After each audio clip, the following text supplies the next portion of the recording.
Equivalence class partitioning. അതാണ് ഇന്നത്തെ നമ്മുടെ ടോപ്പിക്. അതായത് ബ്ലാക്ക് ബോക്സ് ടെസ്റ്റിങ്ങിലെ ഏറ്റവും ഫസ്റ്റ് പല മെത്തേഡ്സ് ഉണ്ട്. ബ്ലാക്ക് ബോക്സ് ടെസ്റ്റിങ്ങിൽ പല മെത്തേഡ്സിൽ പല ടെക്നിക്സിൽ നമുക്ക് ബ്ലാക്ക് ബോക്സ് ടെസ്റ്റിംഗ് ഇംപ്ലിമെന്റ് ചെയ്യാം. അതിലൊരു മെത്തേഡാണ് ഇക്വലൻസ് ക്ലാസ് പാർട്ടീഷനിങ്. ഓക്കെ, അപ്പോൾ നമ്മൾ ഈ ചാനൽ വീഡിയോകൾ കാണാൻ താല്പര്യമുള്ളവർ സബ്സ്ക്രൈബ് ചെയ്യുക. വീഡിയോ കണ്ടതിന് ശേഷം ലൈക്ക് ചെയ്യുക, നിങ്ങളുടെ അഭിപ്രായങ്ങൾ കമൻറ്റ് ചെയ്യുക. ഓക്കെ ഓക്കെ അപ്പോൾ നമുക്കിനി വീഡിയോയിലേക്ക് പോകാം. അപ്പോൾ ഇന്നത്തെ നമ്മുടെ ടോപ്പിക് എന്താണ്? ബ്ലാക്ക് ബോക്സ് ടെസ്റ്റിംഗ് ടെക്നിക്സ് ആണ്. Okay, black box testing techniques. Black box testing എന്ന് പറഞ്ഞാൽ എന്താണ്? അതായത് നമ്മൾ കോഡിനെ കുറിച്ച്, ആപ്ലിക്കേഷൻ്റെ ഇൻറ്റേർണൽ സ്ട്രക്ചറിനെ കുറിച്ചോ കോഡിങ്ങിനെ കുറിച്ചോ പ്രോഗ്രാമിനെ കുറിച്ചോ ഒന്നും നോളജ് ഇല്ലാതെ, അതായത് പുറമേക്കുള്ളത്, അതായത് സിസ്റ്റത്തിലേക്ക് ഒരു ഇൻപുട്ട് കൊടുക്കണു, എന്താണ് ഔട്ട്പുട്ട് എന്ന് നോക്കണം, സിംപ്ലി പ്രോഗ്രാമിംഗ് എന്ന് പറയാതെ ബേസിക് ആയിട്ടുള്ള ടെസ്റ്റിംഗ്, അതാണ് ബ്ലാക്ക് ബോക്സ് ടെസ്റ്റിംഗ്. അതന്നെ നമുക്ക് പല രീതിയിൽ ഇംപ്ലിമെൻറ്റ് ചെയ്യാം. പലതരം ടെക്നിക്സ് ഉണ്ട് അതിനുള്ളത്. അതിൽ ഫസ്റ്റ് മെത്തേഡാണ് എന്ത്? Equivalence class partitioning. Equivalence class പാർട്ടീഷനിങ്ങിൽ എന്താണ്? പേര് പോലെ തന്നെ എന്താണ്? Equivalence class partitioning. അതായത് നമുക്ക് ഒരു സെനാരിയോ, ഒരു റിക്വയർമെൻറ്റ് ടെസ്റ്റ് ചെയ്യാൻ പല ടെസ്റ്റ് കേസ് ഉണ്ടാവും. ചിലപ്പോൾ കുറേ ഇൻപുട്ട് കൊടുക്കേണ്ടി വരും. കണ്ടമാനം പൂൾ ഓഫ് ഇൻപുട്ട് കോമ്പിനേഷൻ ഉണ്ടാവും, പലതരം കോമ്പിനേഷൻ ഉണ്ടാവും. ഇപ്പോൾ ഒരു പെർസെൻറ്റേജ് കൊടുക്കുന്ന കോളത്തിലാണെങ്കിൽ എന്തായാലും ഒരു മിനിമം 100 എണ്ണം നമുക്ക് കൊടുത്തു നോക്കേണ്ടി വരും. അല്ലെങ്കിൽ ഒരു വാല്യൂ, മൊബൈൽ നമ്പർ അടിക്കുന്ന ഒരു കോളാണെങ്കിൽ കുറേ മൊബൈൽ നമ്പർ അടിച്ചു നോക്കേണ്ടി വരും. എന്തെങ്കിലും ഒരു ഇൻപുട്ട് കൊടുക്കേണ്ട ഇതാണെങ്കിൽ ഏജ് കൊടുക്കേണ്ടതാണ് കുറേ സംഖ്യകൾ അടിച്ചു കൊടുക്കേണ്ടി വരും. തെറ്റും ശരിയും വാലിഡ് ആയിട്ടുള്ള ഇൻവാലിഡ് ആയിട്ടുള്ള ഒക്കെ. അപ്പോൾ നമുക്കിതെല്ലാം ടെസ്റ്റ് ചെയ്യാൻ പറ്റില്ല. എല്ലാം ടെസ്റ്റ് ചെയ്യാൻ കുറേ സമയം എടുക്കും. ഈ എല്ലാം ടെസ്റ്റ് ചെയ്യുന്നതിനെ നമ്മൾ എന്ത് പറയുന്നത്? എക്സോസ്റ്റ് ടെസ്റ്റിംഗ് എന്ന് പറയുന്നത്. അപ്പോൾ പ്രാക്ടിക്കലി നമുക്ക് ടൈമും ബഡ്ജറ്റും കാരണം എന്താണ്? It is not possible to perform exhausting testing. അപ്പോൾ എല്ലാ ടെസ്റ്റ് കേസും എല്ലാ പോസിബിളായ സെനാരിയോകളും ഒരു ആപ്ലിക്കേഷനിലേക്ക് കൊടുക്കാവുന്ന എല്ലാ ഇൻപുട്ടും നമുക്ക് കൊടുത്തു നോക്കാൻ പറ്റില്ല. എല്ലാം 1 by 1 കൊടുക്കാന്ന് പറഞ്ഞാൽ അത്രയും ടൈം വേണം. അപ്പോൾ അതിനുവേണ്ടി നമ്മൾ ഉപയോഗിക്കുന്നതാണ് എന്ത്? Equivalence class partitioning. അതായത് നമുക്ക് മൊത്തം ഒരു കുറേ ഇൻപുട്ട് ഉണ്ട്. മൊത്തം ടോട്ടൽ ഇൻപുട്ട് ഇപ്പോൾ ചിലപ്പോൾ 2000 ഇൻപുട്ടൊക്കെ മൊത്തം കൊടുക്കുകയാണെങ്കിൽ ഇരിക്കേണ്ട ഒരു സമയമായിരിക്കും. അപ്പോൾ നമ്മൾ അതിനെന്ത് ചെയ്യും? മൊത്തം ഇൻപുട്ടുകളെ അതിൻ്റെ സ്വഭാവം അനുസരിച്ച് തരംതിരിക്കും, കുറേ ക്ലാസ്സുകളാക്കും. ഓരോ ക്ലാസ്സിൽ നിന്നും എന്നിട്ട് എന്ത് ചെയ്യും? ഓരോ ഇൻപുട്ട് എടുത്ത് അപ്ലൈ ചെയ്യും. കാരണം ആ ഒരു ക്ലാസ്സിൽ ഏത് ഇൻപുട്ട് എടുത്താലും ആ ഒരു സെയിം ഔട്ട്പുട്ടാണ് നമുക്ക് കിട്ടുക. അപ്പോൾ നമ്മൾ എല്ലാം കൊടുക്കാതെ ആ ഓരോ ക്ലാസ്സിൽ നിന്നും ഓരോ ഇൻപുട്ട്. ഇത് മെയിൻലി എന്തിനാണ്?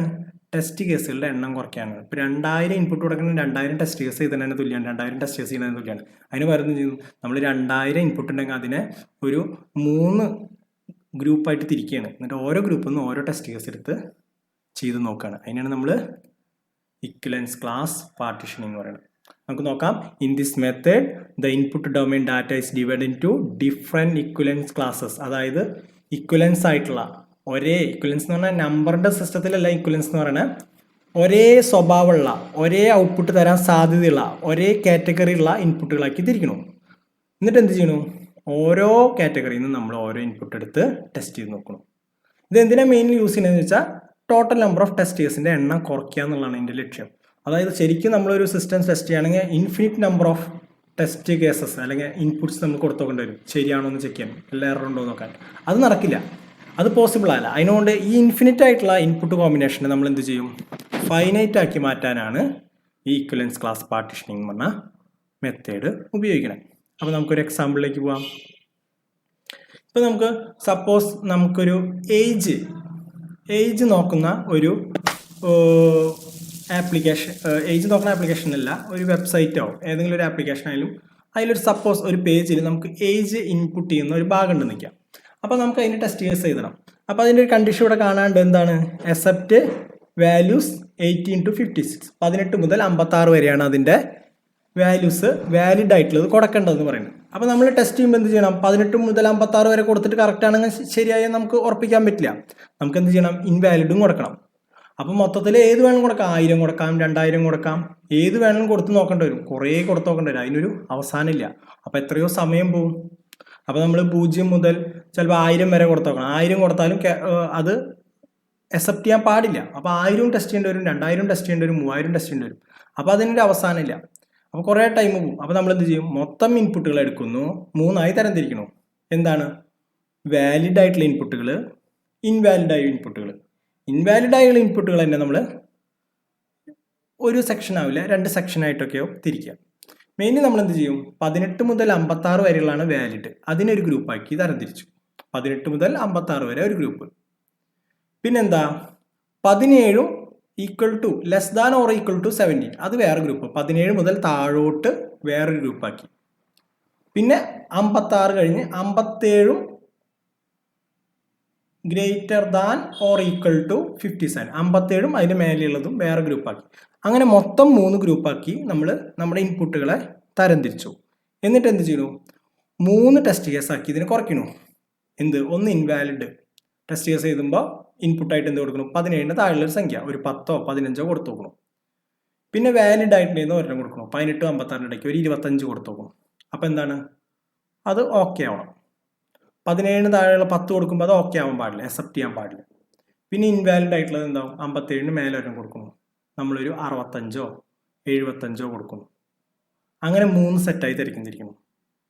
നമുക്ക് വേണമെങ്കിൽ ഇതിൽ ഒന്നും കൂടി ഒരു ക്ലാസ് ഒന്നും കൂടി വേണം കൂട്ടാൻ. എങ്ങനെയാണ്, ഇൻവാലിഡിൽ തന്നെ ഇപ്പോൾ 17 താഴെ എന്നുള്ളത് തന്നെ അല്ലാണ്ട് ഒരു 10 കൊടുക്കണതിന് പകരം ഒരു അക്കം മാത്രമുള്ളതും 0 അല്ലെങ്കിൽ 5 സിംഗിൾ ഡിജിറ്റ് ഉള്ളത് കൊടുക്കുക. ഇവിടെ ഇൻവാലിഡിൽ തന്നെ 57 99 വരെ കൊടുത്തിട്ട് പിന്നെ ഒരു 100 3 അക്കമുള്ളതും കൊടുത്ത് നോക്കുക. അതിന് വേറൊരു കാറ്റഗറി ആയിട്ട് എടുക്കുക, 100 3 ഡിജിറ്റ് വരണം. അങ്ങനെ കൂടി വേണമെങ്കിൽ ചെയ്യാം, നിർബന്ധമില്ല. മെയിൻലി നമുക്ക് എന്തായാലും ഒഴിവാക്കാൻ പറ്റാത്ത എന്താണ്, 3 ക്ലാസ് ആയിട്ട് എന്തായാലും തിരിക്കണം. വാലിഡ്, പിന്നെ ലെഫ്റ്റ് സൈഡിലൊരു ഇൻവാലിഡും റൈറ്റ് സൈഡിലൊരു ഇൻവാലിഡും, മൊത്തം 3 കാറ്റഗറി എന്തായാലും തരംതിരിക്കാം. ഇങ്ങനെയാണ് നമ്മൾ ചെയ്യേണ്ടത്. ഇതൊരു ഏജിൻ്റെ എക്സാമ്പിളാണ്. ഇനി നമുക്ക് വേറെ എക്സാമ്പിൾ നോക്കാം. ഇപ്പോൾ ഒരു മൊബൈൽ നമ്പർ, ഏതൊരു ആപ്ലിക്കേഷൻ ആണെങ്കിലും നമുക്കറിയാം, മൊബൈൽ നമ്പർ ആപ്ലിക്കേഷൻ ആയാലും വെബ്സൈറ്റ് ആണെങ്കിലും ഇപ്പോൾ എക്സാം രജിസ്റ്റർ ചെയ്യുന്ന സൈറ്റ് ആണെങ്കിലും എന്ത് രജിസ്ട്രേഷൻ ആണെങ്കിലും മൊബൈൽ നമ്പർ കൊടുക്കേണ്ടി വരും. മൊബൈൽ നമ്പർ കൊടുക്കുമ്പോൾ നമുക്കറിയാം ഇന്ത്യൻ സിസ്റ്റം അനുസരിച്ച് 10 നമ്പറാണ് അതിൻ്റെ സ്റ്റാൻഡേർഡ്. അപ്പോൾ അതിലെഴുതിയിട്ടുണ്ട് മസ്റ്റ് ബി 10 ഡിജിറ്റ്സ്. ഓക്കെ, അപ്പോൾ അതിലെന്ത് ചെയ്യും, മസ്റ്റ് ബി 10 ഡിജിറ്റ്സ് എന്ന് പറയും. അപ്പോൾ നമ്മൾ എന്ത് ചെയ്യും, വാലിഡ് ആയിട്ടുള്ള കേസ് ഒരെണ്ണം മാത്രമുള്ളൂ, 10 അക്കമുള്ളത് അല്ലേ. അപ്പോൾ 10 അക്കമുള്ള കേസാണ് ഒരെണ്ണം. 10 അക്കമുള്ള കുറച്ച് എക്സാമ്പിൾ നമ്മളൊരു ടെസ്റ്റ് കേസ് ആക്കണം. ഇൻവാലിഡ് ആയിട്ടുള്ള കേസുകൾ ഏതാ, 9 അക്കമുള്ളത് 7 അക്കമുള്ളത് 8 അക്കമുള്ളതൊക്കെ ഇൻവാലിഡ് ആണ്. പിന്നെ ഒരു സെറ്റും കൂടി ഉണ്ട്, എന്താണ്, ഗ്രേറ്റർ ദാൻ 10, 11 അക്കമുള്ളത് 12 അക്കമുള്ളതൊക്കെ നോക്കാം. അങ്ങനെ 3 കേസുകൾ നമ്മൾ നോക്കണം. വാലിഡ് ആയ കേസ് 10 ഡിജിറ്റ്സ്, ഇൻവാലിഡ് ആയ കേസ് ലെസ് ദാൻ 10 ഡിജിറ്റ്സ്, പിന്നെ ഇൻവാലിഡ് ആയ മറ്റൊരു കേസ് ഏതാണ്, ഗ്രേറ്റർ ദാൻ 10 ഡിജിറ്റ്സ്. ഇങ്ങനെ ഒരു ഇതിൽ നമുക്ക് ടെസ്റ്റ് ചെയ്യാൻ ഒരു സിസ്റ്റത്തിലുള്ള infinite number of test case, കുറേ നമ്പർ ഓഫ് ടെസ്റ്റ് കേസ് ഉണ്ടാവും. നമുക്ക് ചെയ്താലും തീരാത്ത ടെസ്റ്റ് കേസ്, അതിനെ നമ്മൾ എക്സോസ്റ്റീവ് ടെസ്റ്റ് എന്ന് പറയാം. അതായത് പോസിബിളായ എല്ലാ ടെസ്റ്റ് കേസും എല്ലാ ഇൻപുട്ടും ചെയ്ത് നോക്കണതിന് അത് നമുക്ക് പോസിബിൾ അല്ല, നടക്കില്ല. അപ്പോൾ നമ്മൾ എന്ത് ചെയ്യും, മൊത്തമുള്ള ടെസ്റ്റ് കേസുകളെ 3ആയി തരംതിരിച്ച് ഓരോ സെറ്റിൽ നിന്നും, അതായത് ഓരോ ഗ്രൂപ്പിൽ നിന്നും, ഓരോ പാർട്ടീഷനിങ്ങും, ഓരോ ക്ലാസ് പാർട്ടീഷനിങ്ങും, ഓരോ ഗ്രൂപ്പിൽ നിന്നും ഓരോ വാല്യൂ എടുത്തിട്ട് നമ്മൾ ടെസ്റ്റ് ചെയ്ത് അതിൻ്റെ ആൻസർ നമ്മൾ ഫൈനലായിട്ട് കൺക്ലൂഡ് ചെയ്യാണ് ചെയ്യണത്. ഓക്കെ, അപ്പോൾ എല്ലാവർക്കും വീഡിയോ മനസ്സിലായെന്ന് വിചാരിക്കുന്നു. വീഡിയോ കണ്ട എല്ലാവർക്കും നന്ദി. മറ്റൊരു വീഡിയോയുമായി വീണ്ടും കാണാം.